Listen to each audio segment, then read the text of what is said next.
Hello. तो शुरू करते हैं लेसन नंबर 3। मान लो मेरी कपड़े की दुकान है। आप मेरे पास आए, आपने कहा सर मुझे आप ही का कपड़े की दुकान का मालिक बनना है। मैंने कहा मालिक बनना है मेरी कपड़े की दुकान का? क्यों भाई, मैं तुम्हें क्यों मालिक बनाऊँ? आपने कहा नहीं सर, मेरे को तो मालिक बनना है। मैंने कहा मालिक बनना है तो भाई जब मैं बेचना नहीं चाहता तो मालिक क्यों बनना है तुझे?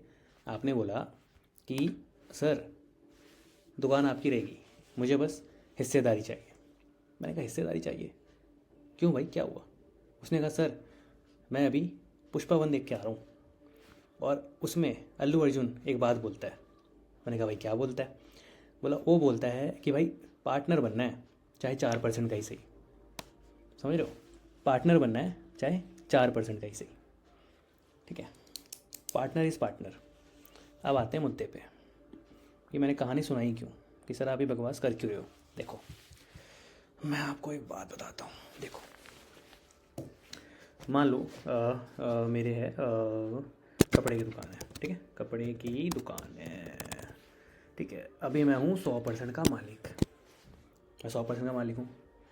आप आए, ये तो आम आदमी पार्टी हो रहा है।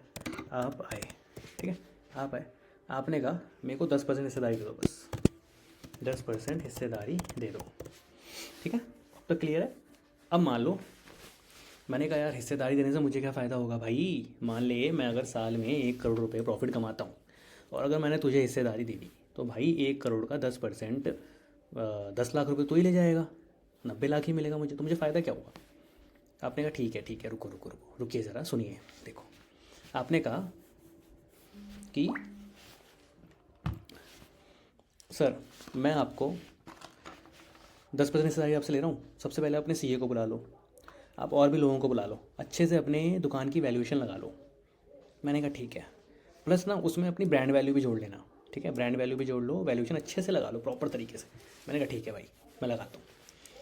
मैंने टाइम वाइम लिया, कुछ दिन लिए, प्रॉपर सब मीटिंग वीटिंग करी, सीए से मिला, सब कुछ किया, सारे फाइनेंशियल एनालिस्ट से मिला और प्रॉपर मैंने वैल्यूएशन जो निकाली वो निकली।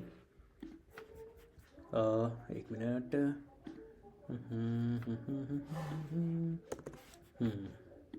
वो निकल के आई, मोटा मोटा मान लेते हैं 5 करोड़। ये वैल्यूशन निकल के आई मेरी ब्रांड वैल्यू मिला के। ठीक है, अब जब ये 5 करोड़ की वैल्यूशन निकल के आई है तो अब आपको चाहिए 10% की हिस्सेदारी। अब जब आपको 10% की हिस्सेदारी चाहिए 5 करोड़ की वैल्यूएशन में, एक मिनट थोड़ी सी मेरी मैथ्स कमज़ोर है, मैं एक मिनट, 5 करोड़ का अगर मैं, हाँ 50 लाख, सिंपल 50 लाख, तो 50 लाख आपने मुझे दिए और आपने 10% के आप पार्टनर बन गए। ठीक है, आपने 50 लाख दिए और आप 10% के पार्टनर बन गए। 50 लाख देते ही आप बन गए 10% के पार्टनर। 50 लाख देते ही क्योंकि वैल्यूशन निकल गई थी 5 करोड़। आपने 50 लाख मुझे दिए और आप बन गए 10% के पार्टनर। अब बात करते हैं आगे। अब मैंने 50 लाख का क्या किया, मैंने एक दुकान और डाल दी। मैंने एक दुकान और डाल दी। ठीक है, मैंने एक दुकान और डाल दी। अब जब मैंने एक दुकान और डाल दी, अब मुझे वहाँ से प्रॉफिट आने लग गया। मैं दुकान डाली, आपने मुझे पैसे दिए ही थे, 50 लाख रुपीज़ आपने मुझे दिए ही थे, और प्लस मैंने कुछ अपने भी पैसे मिला और मैंने एक दुकान और डाल दी और अब मेरे को उस दुकान से भी हो रहा है प्रॉफिट 1 करोड़ रुपये का। अब क्या हो पता है, अब जहाँ मैं, जब मेरे पास सिर्फ एक ही दुकान थी और मैं कमा रहा था 1 करोड़ प्रॉफिट, अब जब मैंने एक दुकान और डाल दी, आप मेरे 10% के पार्टनर बन गए, तो मैं पहली दुकान से कितने कमा रहा हूँ? कितने कमा रहा हूँ पहली दुकान से? अगर आप 10% के पार्टनर बन चुके हो, कितना कमा रहा हूँ? 90 लाख, क्योंकि 10% के पार्टनर बन गए आप। 10% प्रॉफिट मैं आपको दे रहा हूँ और साथ में जो मेरे ये वाली दुकान है इससे मैं जनरेट कर रहा हूँ 1 करोड़ रेवेन्यू। ठीक है, 1 करोड़। तो अल्टीमेटली मुझे फ़ायदा क्या हुआ? 1 करोड़ 90 लाख का फ़ायदा। देखो 1 करोड़ 90 लाख का फ़ायदा। सोचो, ये होता है कि क्यों कोई कंपनी अपने शेयर्स मार्केट में बेचती है। वो आपका भला नहीं, आपका भला तो हो ही जाएगा अगर आप सही से सीख के इन्वेस्टमेंट करोगे, तो वैसे नहीं होगा। कल ही बताया था कि 95% people in the stock market are losing their money because उन्हें पता ही नहीं करना क्या है। देखो पता है, ये जो कोर्स मैंने शुरू किया ना, इसमें मैं आपको कैंडल्स, चार्ट्स सब सिखाऊंगा कि कैसे देखते हैं, कैसे पढ़ते हैं, सब प्रॉपर हर एक चीज़। कि मतलब ये जब पूरा कोर्स ख़त्म होगा ना, ये पूरा कोर्स ख़त्म होने के बाद आपको मतलब समझ में आएंगे चार्ट्स क्या है, ये रेड कलर क्या है, ये बियर क्या है, ये बुल क्या है। कभी ज़िंदगी भर नहीं भूलोगे अगर अच्छे से मेरे लेक्चर्स को देख लोगे तो। प्रॉपर दिमाग में बिठा दूंगा मैं, ठीक है। अब आगे चलते हैं। एक कुछ चीज़ें सुनी होंगी आपने कि भाई ये लिस्टेड कंपनी है, ये अनलिस्टेड कंपनी है, ठीक है, ये अनलिस्टेड कंपनी है। और एक वर्ड सुना होगा रेगुलेटरी बॉडी या रेगुलेटर्स, मार्केट की रेगुलेटरी बॉडी है, ठीक है। एक वर्ड और सुना होगा आपने, हाँ सबसे बड़ा वर्ड, सेंसेक्स भाई उठ गया, सेंसेक्स भाई गिर गया, या निफ्टी उठ गया या निफ्टी गिर गया, जो भी सुना होगा, ठीक है। अब इस पे बात कर लेते हैं कि है क्या चीज़। सबसे पहले आता है लिस्टेड कंपनीज़ पे। जब कोई कंपनी स्टॉक मार्केट में लिस्टेड हो जाती है, इसको हर चीज़ समझते हैं। मान लो सब्जी मंडी गए हो, ठीक है, आप गए हो सब्जी मंडी। सब्जी मंडी में क्या है, कोई टमाटर बेच रहा है, कोई आलू बेच रहा है, कोई भिंडी, कोई करेला, कोई थोड़ा सा टमाटर लेके बैठा है, कोई थोड़ी सी आलू, कोई सब ऐसे करके बैठे हैं, ठीक है। एक चीज़ और समझाता हूँ साथ में, एक मिनट रुको, एक चीज़ और समझा देता हूँ इसी के साथ। हाँ, BSE यानी कि बॉम्बे स्टॉक एक्सचेंज, NSE यानी कि नेशनल स्टॉक एक्सचेंज। शायद मैंने पहले बताया होगा 2 वीडियो में, बट कोई नहीं, दोबारा बताऊँगा। Bombay stock exchange, national stock exchange, और साथ में एक और चीज़ बता देता हूँ आपको, सेबी बता देता हूँ, सेबी बता दूँगा इसी के साथ। और इसी के साथ एक और चीज़ बता दूँगा आपको मैं, एक्चुअली मैं नोट्स बना के लाऊँ प्रॉपर, ताकि कोई चीज़ मिस ना हो। हाँ, CSDL और NSDL, ठीक है। अब शुरू करते हैं। सबसे पहले आप गए सब्जी मार्केट में, सब्जी मंडी गए, मम्मी ने बोला भाई यार बेटा 10 किलो आलू ले आइयो।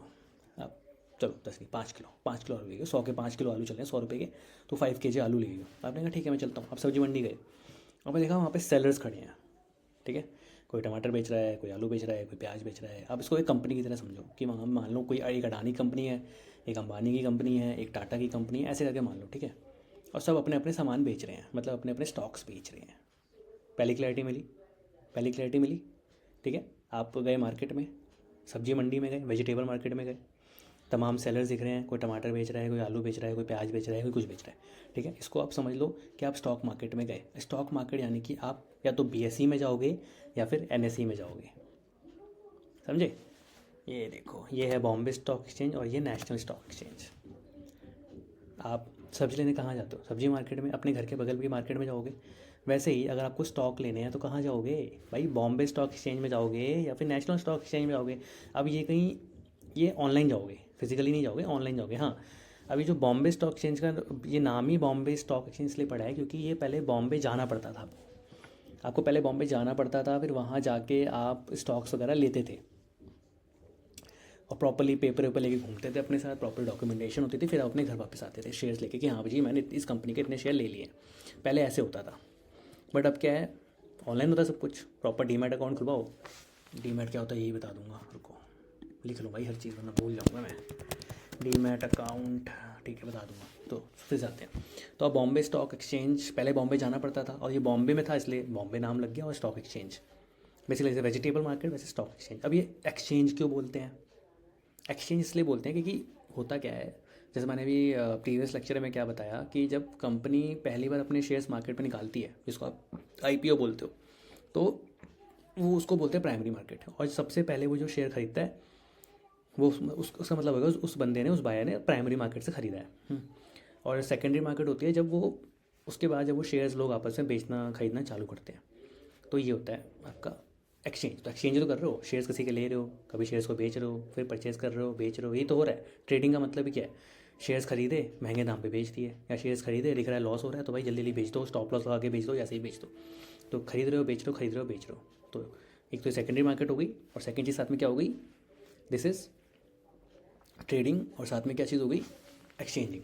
ओके, तो बॉम्बे स्टॉक एक्सचेंज बता दिया। अब नेशनल स्टॉक एक्सचेंज एक्चुअली अभी लेटेस्ट में आया, नेशनल स्टॉक एक्सचेंज आया है 1992 में, और बॉम्बे स्टॉक एक्सचेंज आया है आपका 1875 में। सबसे पुराना बॉम्बे स्टॉक एक्सचेंज है, और नेशनल स्टॉक एक्सचेंज आपका है 1992 में। अब मैं इसी के साथ एक कहानी और बता देता हूँ कि बॉम्बे स्टॉक एक्सचेंज में ना आपकी 4000 कंपनीज रजिस्टर्ड हैं, और नेशनल स्टॉक एक्सचेंज में आपकी 1600 कंपनीज रजिस्टर्ड हैं, ठीक है। बॉम्बे स्टॉक एक्सचेंज में आपकी 4000 कंपनीज रजिस्टर्ड हैं और नेशनल स्टॉक एक्सचेंज में आपकी 1600 कंपनीज रजिस्टर्ड हैं। इससे एक चीज़ और समझना, इसका मतलब ये है कि जो जितनी कंपनी यहाँ रजिस्टर्ड है ना, वो सारी की सारी यहाँ रजिस्टर्ड नहीं है, मतलब इसमें से कुछ ही यहाँ रजिस्टर्ड हैं और कुछ, मतलब बेसिकली वैसे सरकार अलाउ करती है कि ठीक है आप दोनों जगह रजिस्टर्ड हो सकते हो, पहली चीज़, ठीक है। अब लेकिन अगर कंपनीज दोनों जगह अपना रजिस्टर्ड कर रही होती तो ये फिगर बराबर होती या ऊपर नीचे होती? बराबर होती है। जैसे मान लो 4000 कंपनी यहाँ पर रजिस्टर्ड है, पुराना ये है, सारे यहाँ, अब मान लो ये 4000 कंपनी यहाँ भी रजिस्टर्ड होती तो यहाँ पे भी 4000 का नंबर होता, है ना। इसका मतलब ये है कि कुछ कंपनीज यहाँ रजिस्टर्ड है, कुछ कंपनी यहाँ रजिस्टर्ड है, कुछ कंपनीज कॉमन है जो दोनों जगह रजिस्टर्ड है। सबसे पहली चीज़। सेकंड चीज़ ये है कि बॉम्बे, अब ये एक और चीज़ बताता हूँ, अभी सेंसेक्स और निफ्टी क्या होता है। आप सब्जी मार्केट गए हो, ठीक है, आप आलू लोगे तो क्या लोगे, टन के हिसाब से लोगे, क्विंटल के हिसाब से लोगे, कुछ किलो के हिसाब से लोगे ना, 5 kg, ठीक है। आप मान लो लोहा लेने गए हो, टन के हिसाब से लोगे। आप मान लो चावल लेने गए हो, किलो के हिसाब से लोगे, है ना। आप सूजी लेने गए हो, पाव के हिसाब से लोगे, किलो के हिसाब से, बेसिकली यूनिट्स है ना, यूनिट्स में लोगे ना। यूनिट्स तो बोलोगे पेपर में लपेट दे दे भाई, पेपर में लपेट दे और दे दे, ऐसे तो नहीं बोलोगे। प्रॉपर बोलोगे भाई ठीक है 10 रुपये ले, जितना पेपर में आ रहा है भाई, ये पेपर का साइज़ ले, जितना इस पेपर में भर जाए उतना दे दे, ऐसे तो नहीं बोलोगे। या भाई ये वाली पन्नी ले, इसमें जितना भर जाए उतना दे दे और ये पैसे ले, ऐसा नहीं होता। प्रॉपर एक केजी में लोगे। तो भाई ये सेंसेक्स और निफ्टी यूनिट है। बॉम्बे स्टॉक एक्सचेंज की यूनिट है सेंसेक्स और नेशनल स्टॉक एक्सचेंज की यूनिट है निफ्टी। आप जो सुनते हो ना कि सेंसेक्स उठा, सेंसेक्स गिरा, निफ्टी उठा, निफ्टी गिरा, दैट मीन्स कि उस पर्टिकुलर स्टॉक एक्सचेंज में जो कंपनीज़ हैं उनकी परफॉर्मेंस बढ़ी। जब आपने सुना कि सेंसेक्स उठा, दैट मीन्स जो बॉम्बे स्टॉक एक्सचेंज कंपनीज में जो स्टॉक एक्सचेंज में जो कंपनीज रजिस्टर्ड हैं उनकी परफॉर्मेंस बढ़ गई है, इसी वजह से वो सेंसेक्स उठा है। और अगर उनकी परफॉर्मेंस घट गई है तो वो सेंसेक्स गिरा है। ऐसी निफ्टी, मतलब नेशनल स्टॉक एक्सचेंज में जो कंपनीज़ हैं उनकी परफॉर्मेंस अगर बढ़ी है दैट मीन निफ्टी बढ़ा है, और अगर आपका वो परफॉर्मेंस घटी है तो निफ्टी घटा है। अब एक और चीज़ बताता हूँ, बड़ी इंटरेस्टिंग सी बात बताता हूँ। क्या ऐसा होता है कि बॉम्बे स्टॉक एक्सचेंज में जितनी भी कंपनीज़ हैं 4000, क्या सारी कंपनीज को देखा जाता है कि सारी की सारी कंपनी से परफॉर्मेंस अच्छी होगी तो ही बताया जाएगा बाजार उठाए? और क्या जितनी कंपनी नेशनल स्टॉक एक्सचेंज में है जहाँ 1600 कंपनीज हैं, वो जब उनकी परफॉर्मेंस बढ़ेगी क्या तभी बोला जाएगा कि आपका ये उठाया, ये उठाया, निफ्टी उठाया, ठीक है। तो नहीं, ऐसा नहीं है, ठीक है। बेसिकली मैंने शायद प्रीवियस लेक्चर में बताया था कि नेशनल स्टॉक एक्सचेंज में हम टॉप 50 कंपनीज़ की परफॉर्मेंस देखते हैं और बॉम्बे स्टॉक एक्सचेंज में हम टॉप 30 कंपनीज़ की परफॉर्मेंस को देखते हैं। अब आप बोलोगे सर फिर तो ये तो बहुत ही गलत है। मैं कहूँगा नहीं, गलत नहीं है। एक्चुअली सीन ये है कि जो टॉप 30 कंपनीज़ हैं और जहाँ जो टॉप 50 कंपनीज़ हैं, इसमें सीन ये रहता है कि जो इन 30 कंपनीज़ में सारी कंपनीज़ हैं, बेसिकली इसमें आपकी केमिकल्स वाली भी हैं, इसमें मैन्युफैक्चरिंग भी है, इसमें ग्रीन एनर्जी पे जो काम कर रही हैं वो भी हैं, जो सोलर पे काम कर रही हैं वो भी हैं, सेटेलाइट पे जो काम कर रही हैं वो भी हैं, वो सारी इसमें हैं बड़ी बड़ी, जिनका मार्केट कैप बड़ा है। मार्केट कैप भी बताया था, देख लेना प्रीवियस लेक्चर 2 में देख लेना। तो उनका बड़ा है, इसलिए वो उस मार्केट कैप बड़ा है, इस वजह से वहाँ पे उन्हीं कंपनी से परफॉर्मेंस देखी जा रही है। एक सवाल और उठता है यहाँ पे, वो सवाल ये है, तो क्या ये टॉप 30 का, उसका मतलब अगर आप बोल रहे हो कि सेंसेक्स गिरा है, अगर न्यूज़ आई सेंसेक्स गिरा है, तो क्या, तो आप बोलोगे सेंसेक्स गिरा है, इसका मतलब वो जो 30 कंपनीज़ हैं उन्होंने परफॉर्मेंस अच्छा नहीं दिया है। तो क्या मैं ये मान लूँ कि जितनी ये 4000 कंपनीज़ हैं इन सब ने परफॉर्मेंस अच्छा नहीं दिया? नहीं, ऐसा नहीं मानेंगे। उन 30 कंपनीज़ ने परफॉर्मेंस अच्छा नहीं दिया, इसका मतलब थोड़ी कि सारी की सारी 4000 कंपनीज ने परफॉर्मेंस अच्छा नहीं दिया। सेंसेक्स जो चला है वो तो टॉप 30 कंपनीज देख के चल ही रहा है, बट हो सकता है कि आपने उस कंपनी में पैसा लगा रखा है कि जो अभी स्टार्ट कर रही हो और वो भी टॉप 30 में नहीं है, बट वो अच्छा परफॉर्म कर रही हो, उसके शेयर्स की वैल्यू बढ़ रही हो। तो ऐसा कभी नहीं होता कि सेंसेक्स गिरा तो सारी कंपनीज़ के शेयर्स की वैल्यू गिर गई और सेंसेक्स उठा तो सारी कंपनीज़ की वैल्यू उठ गई, ऐसा कभी नहीं होता, ठीक है। सबसे बड़ी चीज़ समझा दी आज मैंने आपको, ब्रह्म ज्ञान दे दिया आज मैंने आपको, ठीक है। अब मुद्दे पे फिर से आता हूँ। आप सब्जी मार्केट गए थे, आपने आलू लेने गए थे। एक और चीज़ बताता हूँ बड़ी इंटरेस्टिंग सी, कि ये जो है स्टॉक एक्सचेंज 2 ही हैं, और क्यों नहीं है, और बना दो। क्यों? पूरे इंडिया में सबसे बड़ी प्याज की मंडी कहाँ है पूरे इंडिया में? नासिक सबसे बड़ी। बाद में दिल्ली की भी एक मंडी बड़ी फेमस है, सब्जी मंडी, शायद आज़ाद नगर है, वो फेमस है, ठीक है। पता है मार्केट बढ़िया कौन सी होती है? एक और ब्रह्म ज्ञान देता हूँ। पता है मार्केट बढ़िया कौन सी होती है? मार्केट बढ़िया वो होती है जहाँ पे बायर खड़ा होता है, ना कि जहाँ पे सेलर खड़ा होता है। फिर से रिपीट करता हूँ, मार्केट सबसे बढ़िया वो होती है जहाँ पे बायर खड़ा होता है, ना कि सेलर खड़ा होता है। वही मार्केट सबसे बढ़िया होती है जहाँ पे बायर खड़ा होता है, ना कि सेलर खड़ा होता है। तो जहाँ बायर है वही मार्केट बढ़िया है, ठीक है। तो ऐसे ही ये बॉम्बे स्टॉक एक्सचेंज और नेशनल स्टॉक एक्सचेंज, ये दो मार्केट्स हैं, बड़ी मार्केट्स हैं। यहीं पे सारे के सारे बायर्स आपको मिलेंगे, ठीक है। बाकी मैं इसको रिलेट करूँगा बाद में। अब मैं एक चीज़ पे आता हूँ, लिस्टेड और अनलिस्टेड पे। लिस्टेड आप होते कैसे हो? लिस्टेड का मतलब है कि आप स्टॉक एक्सचेंज पे लिस्टेड हो गए। किसके थ्रू लिस्टेड हो गए?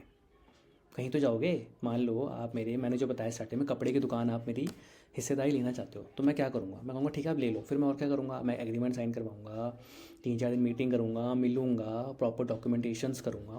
उसके बाद ही तो आप भी निश्चिंत हो पाओगे कि हाँ ठीक है, इस आदमी ने मुझे प्रॉपर हिस्सेदारी दे दी है, कल को ये मुकर नहीं सकता, मेरे पास प्रॉपर डॉक्यूमेंटेशंस हैं, कल को ये मुकर नहीं सकता कि इसने मुझे दी है ना। तभी तो निश्चिंत हो गए। तो यहाँ पे निश्चिंत कैसे हो गए? सबसे पहली चीज़ यहाँ पे क्या होगा? ये तो प्राइवेट हो गया कि आप मेरे पास आए, मैंने अपनी हिस्सेदारी आपको बेची, तो प्राइवेट हो गया। ये लिस्टिंग नहीं है, क्योंकि प्राइवेट है। मैं नॉर्मल, आप मेरे से मिले, आपने मेरे थ्रू करवा लिया। बट लेकिन यही सेम काम प्रॉपर मार्केट इंटरमीडियरीज की मदद से होगा, तब ये होगा लिस्टेड काम, तब ये होगा लिस्टिंग के थ्रू, तब ये होगा स्टॉक एक्सचेंज पे लिस्ट होके। अब कैसे समझाता हूँ, देखो। सबसे पहली चीज़, मैंने अपनी कंपनी की वैल्यूएशन लगवाई थी। तो सबसे पहले जिस कंपनी को स्टॉक एक्सचेंज पे लिस्टेड होना होता है, जैसे मुझे आपको हिस्सेदारी बेचनी थी, मैंने प्राइवेटली बेच दी, मैंने प्रॉपर्ली एग्रीमेंट में सब कुछ किया, वैल्यूएशन सीए से लगवाई, सब कुछ किया, मैंने आपको बेच दी। एक कंपनी है, उसको लिस्टेड होना है, उसको प्राइवेटली नहीं बेचनी, उसको जनता में बेचनी है, भारत की या वर्ल्ड की कहीं भी। तो उसको लिस्टेड होना पड़ेगा। लिस्टेड होने के लिए सबसे पहले उसको वैल्यूएशन लगवानी पड़ेगी। वो वैल्यूएशन लगवाने के बाद ही थोड़ी कुछ भी वैल्यूएशन लगवा के आ जाएगा और लिस्ट हो जाएगा, नहीं। प्रॉपर वैल्यूएशन लगवाओ। उसके बाद देश की सबसे बड़ी अथॉरिटी के पास जाओ, जिसको सरकार ने कानूनन स्थापित किया है, वो है सेबी। सेबी के पास आओ। उसके बाद सेबी प्रॉपर देखे कि हाँ ठीक है, वैल्यूएशन सही लगी है, नहीं लगी है। वैल्यूएशन सही है, ठीक है। गलत है तो वो कहेगी भाई गलत है, प्रॉपर सही करके आओ। प्रॉपर अपने प्रॉफिट दिखाओ, प्रॉपर अपने लॉसेस दिखाओ, सब कुछ करके सारे डॉक्यूमेंट्स देख के ही आपको वो लिस्ट होने देगी, अदरवाइज लिस्ट होने नहीं देगी। समझ गए? सबसे पहली चीज़, तब सेबी के थ्रू ही आप लिस्ट हो पाओगे। वैल्यूएशन लग गई, सेबी ने ऑथोराइज़ कर दिया, उसके बाद आप लिस्टेड हो गए। अब लिस्टेड के बाद आप अपने शेयर्स को निकालोगे, अपनी हिस्सेदारी बेचोगे। अब क्या पूरी हिस्सेदारी बेचनी है? नहीं। मान लो आपकी वैल्यूएशन है 1 करोड़ रुपये, मान लो मैं सिर्फ 10% बेचना चाहता हूँ, और उस 10%, 1 करोड़ का 10% हुआ 10 लाख। 10 लाख रुपए की हिस्सेदारी में बेचना चाहता हूँ, मतलब 10% में बेचना चाहता हूँ। अब ये जो शेयर्स की वैल्यू में कुछ भी निकाल इस शेयर्स की वैल्यू में जितने ही खंड में तोड़ना चाहूँ तोड़ सकता हूँ। देखो मैं लिख के समझाता हूँ, समझ नहीं आएगा। देखो 1 करोड़ मेरी वैल्यू है, ठीक है, 1 करोड़ वैल्यू है। मैं 10% हिस्सेदारी बेच रहा हूँ, ठीक है, मैं 10% हिस्सेदारी बेच रहा हूँ, ठीक है, 10% हिस्सेदारी बेच रहा हूँ। अब मेरी मर्जी में कितने शेयर्स निकालूँ? सबसे पहले 10% को मैं कैलकुलेट कर लेता हूँ वैल्यू में, तो ये हो गया 10 लाख। 10 लाख, ये हो गया 10 लाख, ठीक है। अब ये 10 लाख को मेरे को तोड़ना है। अब ये 10 लाख को मैं कितने शेयर में तोड़ूँ? जितने भी तोड़ दूँ भाई, कितने भी तोड़ दूँ। अब मैं निकाल दिया 1 शेयर की वैल्यू भाई, मैं निकाल दी 1 शेयर की वैल्यू होगी भाई, 1 शेयर की वैल्यू मैं रखता हूँ भाई 1000 रुपये। अगर मैं 1 शेयर की वैल्यू 1000 रुपये रखूँगा तो मैं कितने शेयर मार्केट में निकालूँगा बताओ? 1 लाख शेयर्स, 1 लाख शेयर्स रखूँगा ना। सॉरी ज़्यादा हो गया, मैंने कुछ जल्दी कर दिया लग रहा है। 1 लाख नहीं, 10,000, 100,000, 100,000, 10 लाख नहीं, 10,000 भी नहीं, 1,000।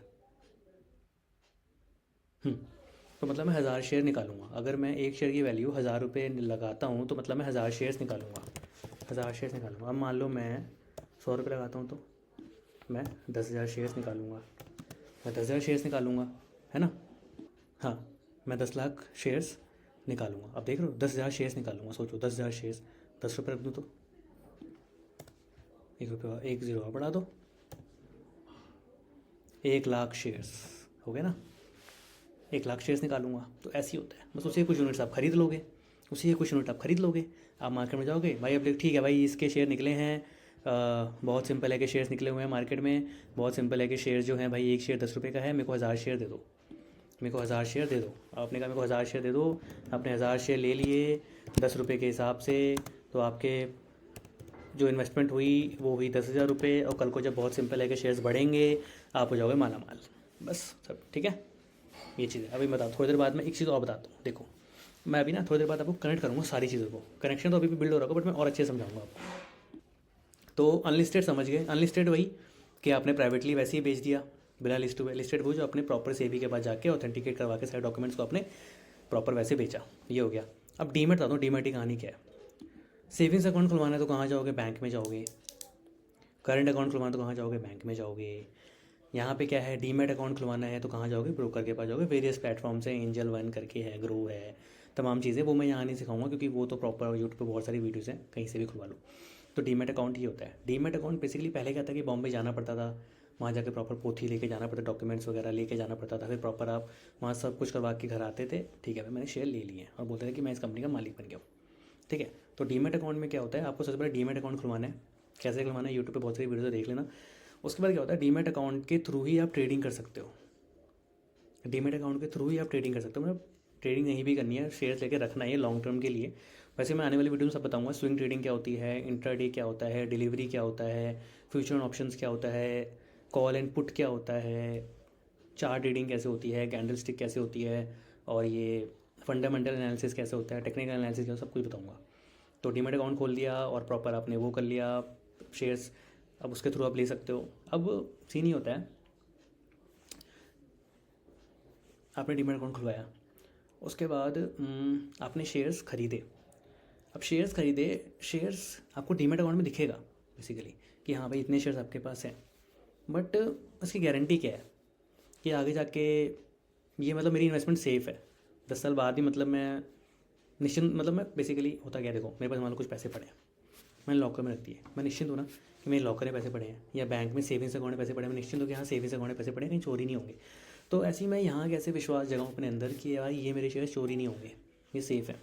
उसके लिए सेबी गारंटी देती है। सेबी ने बनाई हुई है तिजोरी, CSDL NSDL, central securities depository limited, और NSDL ये बता रहा था मैं यहाँ पे, CSDL NSDL और नेशनल सिक्योरिटीज़ डिपॉजिटरी लिमिटेड। इस तिजोरी में जाके आपके पैसे पैसे कह रहा हूँ शेयर सेव हो जाते हैं इस तिजोरी में जाके, तो चोरी का खतरा ही नहीं है।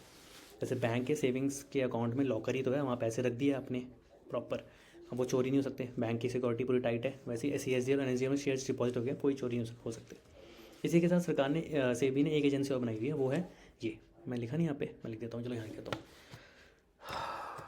ICCL, यही था ना भाई, ICCL NSCCL, हाँ ICCL और NSCCL। बेसिकली ये दो अथॉरिटीज़ को वैल्यूशन सही लगी है कि नहीं, ये पूरा सेबी देख लेगी। सेबी करती है मॉनिटरिंग, कोई धांधली तो नहीं हो रही, प्रॉपर सब कुछ सही चल रहा है, पूरा सिस्टम सही चल रहा है, कुछ गड़बड़ तो नहीं हो रहा। उसके बाद उसने आपको दिया हुआ है लॉकर CSDL NSDL के नाम से, कि वहाँ से आपके शेयर चोरी नहीं होंगे। उसके बाद फिर आप ट्रांजैक्शन कर रहे हो, आप शेयर्स खरीद रहे हो, बेच रहे हो, खरीद रहे हो, बेच रहे हो, पैसे सुरक्षित मेरे अकाउंट में आ जाए, सुरक्षित मेरे अकाउंट से कट जाएँ, प्रॉपर जितने जाने चाहिए उतने ही पैसे कटे, जितने आने चाहिए तो उतने ही पैसे आए। इसकी देखभाल करने के लिए बना है ये, ट्रांजैक्शन के लिए है ये ICCL NSCCL। नेट पे इसकी फुल फॉर्म देख लेना, नेशनल सिक्योरिटीज़ क्लियरिंग कॉर्पोरेशन ऐसे करके कुछ है, IC के इंडियन क्लियरिंग कॉर्पोरेशन लिमिटेड ऐसे करके कुछ है। तो इसलिए फिर सुनाता हूँ, सेबी करती है मॉनिटरिंग, सारी व्यवस्था सही से चलनी चाहिए। आपका CSDL NSDL में शेयर्स आपके डिपॉजिटेड हैं, प्रॉपर तिजोरी है, लॉक है, चोरी नहीं होंगे। फिर उसके बाद जो आप ट्रांजैक्शन कर रहे हो प्रॉपर सही से ट्रांजैक्शन कंप्लीट हो पाए, जितने पैसे आने चाहिए थे उतने ही आए, जितने जाने चाहिए थे उतने ही गए, प्रॉपर आपकी ट्रांजैक्शन सेफ रहे, मतलब जितने पैसे कटने चाहिए उतने ही कटे, एक्स्ट्रा नहीं कटे, जितने आने चाहिए उतने ही आए, एक्स्ट्रा नहीं आए, कोई फ्रॉड ना हो, कुछ भी ना हो। उसके लिए फिर ICCL और NSCCL है, जो NSCCL जो आपकी ट्रांजेक्शन्स को देखता है, ठीक है। ये बता दिया मैंने, लिस्टेड बता दिया, अनलिस्टेड बता दिया, रेगुलेटरी बॉडी रह गया। रेगुलेटरी बॉडी ये होता है कि आपका कंट्रोल होता है, कंट्रोल होता है, ये होता है regulatory body. Regulatory body basically ऐसा काम होता है, कंट्रोल स्थापित करता है कि इसमें कैसे समझाऊँ, कंट्रोल कैसे करें, control control control control control control control control